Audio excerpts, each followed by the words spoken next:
अगर आप भारत से हैं तो वीडियो को लाइक शेयर अवश्य करें। दोस्तों, अक्सर कहा जाता है कि समझदार व्यक्ति वही है जो बोलने से ज्यादा सुनने में विश्वास रखता है।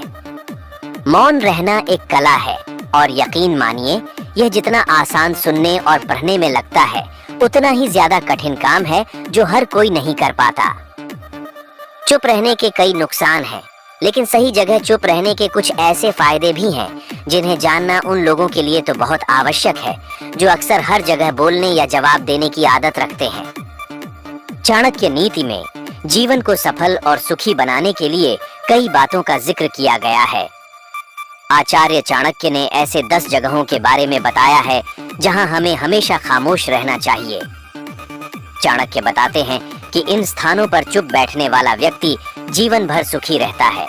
साथ ही अगर इन 10 स्थानों पर व्यक्ति अगर गलती से भी अपना हस्तक्षेप कर दिया तो आगे चलकर वह बहुत बड़ी मुसीबत में फंस सकता है। तो चलिए जानते हैं कि वो कौन से 10 जगह हैं जहां हमें हमेशा चुप रहना चाहिए। पहला है जहां लड़ाई झगड़ा चल रहा हो। चाणक्य नीति में आचार्य चाणक्य बताते हैं कि जहां पर लड़ाई झगड़ा हो रहा हो, उस जगह पर व्यक्ति को हमेशा खामोश रहना चाहिए। यदि किसी स्थान पर झगड़ा चल रहा है और आपका उससे कोई संबंध नहीं है, तो आपको उसके बीच में कोई भी हस्तक्षेप गलती से भी नहीं करना चाहिए। अगर आपने गलती से भी उन लोगों के बीच में हस्तक्षेप कर दिया तो आगे चलकर आपके ऊपर बहुत बड़ी मुसीबत आ सकती है। इसीलिए झगड़े वाले स्थान पर मौन रहना ही अच्छा है। दूसरा है जहां लोग अपनी तारीफ खुद ही कर रहे हों। आचार्य चाणक्य के अनुसार अगर किसी स्थान पर लोग खुद की तारीफ खुद ही कर रहे होते हैं तो वैसे स्थान पर खामोश रहना चाहिए। साथ ही यदि किसी स्थान पर अगर सभी लोग अपना अहंकार दिखा रहे हैं तो वहां पर आपको बिल्कुल खामोश बैठना चाहिए। चाणक्य बताते हैं कि ऐसी जगह पर बोलने वाले व्यक्ति का अपमान ही होता है। इसके अलावा वे लोग आपको नीचा दिखाने की भी कोशिश करेंगे। इसलिए एक बुद्धिमान व्यक्ति को ऐसे स्थान पर हमेशा चुप ही रहना चाहिए। तीसरा है जब कोई किसी और की बुराई कर रहा हो। जब कोई आदमी आपके सामने किसी तीसरे आदमी की बुराई कर रहा हो तो उस समय आपको बस चुप रहकर सुनना चाहिए और अपनी राय व्यक्त नहीं करना चाहिए, क्योंकि जो आज आपके सामने किसी तीसरे की बुराई कर रहा है वह कल किसी और के सामने आपकी बुराई भी कर सकता है यदि आपने कुछ कहा तो। इसलिए बेहतर यही होगा कि आप ऐसे स्थान पर रुके ही ना जहां किसी की बुराई की जा रही हो। चौथा है जब आपके पास अधूरी जानकारी हो। अधूरी जानकारी बहुत ही खतरनाक होता है। यदि आपको किसी घटना या किसी विषय पर अधूरी जानकारी है तो तब आपके लिए चुप रहना ही उत्तम है, क्योंकि अधूरा ज्ञान बड़ा ही घातक होता है।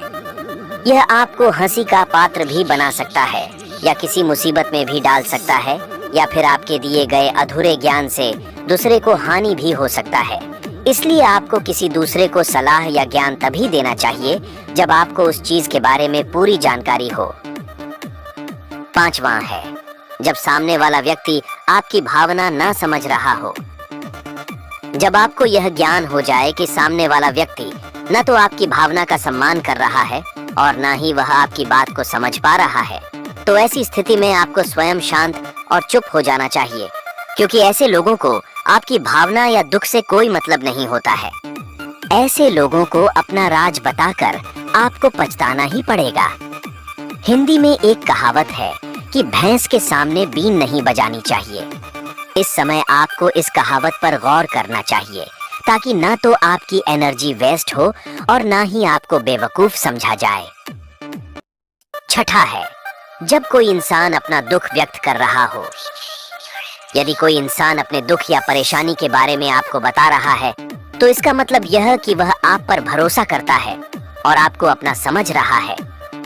ऐसे में तुरंत ही उसे समाधान बताने के बजाय चुप रहकर उसकी दुख या समस्या को ध्यानपूर्वक अच्छे से सुने।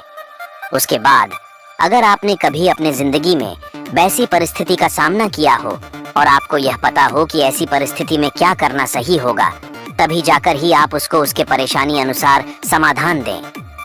यदि आपको नहीं पता कि उस समय क्या करना चाहिए, तब आपके लिए चुप रहना ही बेहतर होगा। ऐसा इसलिए क्योंकि गलत सलाह देने से उसकी परेशानी और भी बढ़ सकती है। और सबसे जरूरी बात यह है कि आप उसके दुख या समस्या को गुप्त ही रखें, किसी और को न बताएं। 7वां है, जब कोई व्यक्ति आप पर क्रोधित हो या आपसे झगड़ा कर रहा हो।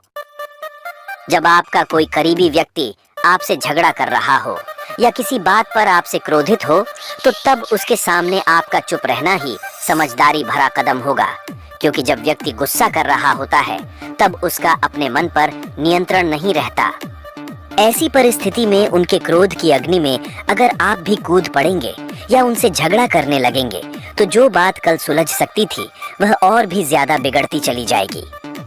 उस समय सब सहकर अगर आप चुप रहेंगे तो वह खुद ही मन यह सोचकर पछताने लगेंगे कि उन्होंने आपके साथ गलत किया, और वह शर्मिंदा होकर खुद ही आपके पास चलकर आएंगे और आपसे माफी मांगेंगे।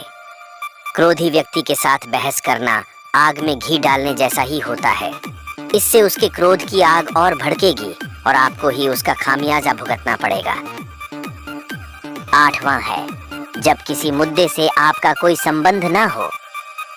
अगर आपका किसी मुद्दे से कोई संबंध न हो तो वहां आपका चुप रहना बनता है। बिना किसी वजह अगर आप दूसरों के मुद्दों पर बोलेंगे तो यह आपके लिए अनिष्टकारी रहेगा। इसमें केवल और केवल आपका ही नुकसान होगा। आप तब तक चुप रहें जब तक आपको उस मुद्दे को लेकर कुछ पूछा ना जाए।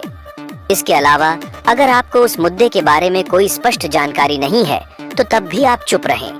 बेवजह दूसरों के मुद्दों पर दखल देने से आपकी भारी बेइज्जती हो सकती है। 9वां है, जब आप बिना चिल्लाए बात ना कर पाते हो। जब हम बिना शोर शराबे के अपने विचारों को संवेदनशीलता से व्यक्त करते हैं तो सामने वाला व्यक्ति हमारी बातों को सुनता है और हमारी भावनाओं को भी समझता है। लेकिन ऊंची आवाज में बात करना सामने वाले के मन में गलत असर डालता है। चिल्लाकर बात करने से सामने वाले को हमारी बातें अप्रासंगिक लगने लगती हैं और उसे लगता है कि हम अपनी बातों को जबरदस्ती मनवाने की कोशिश कर रहे हैं। यही अनचाहे नतीजों का कारण बनता है। इसीलिए हमें कभी चिल्लाकर या ऊंची आवाज में बात नहीं करनी चाहिए।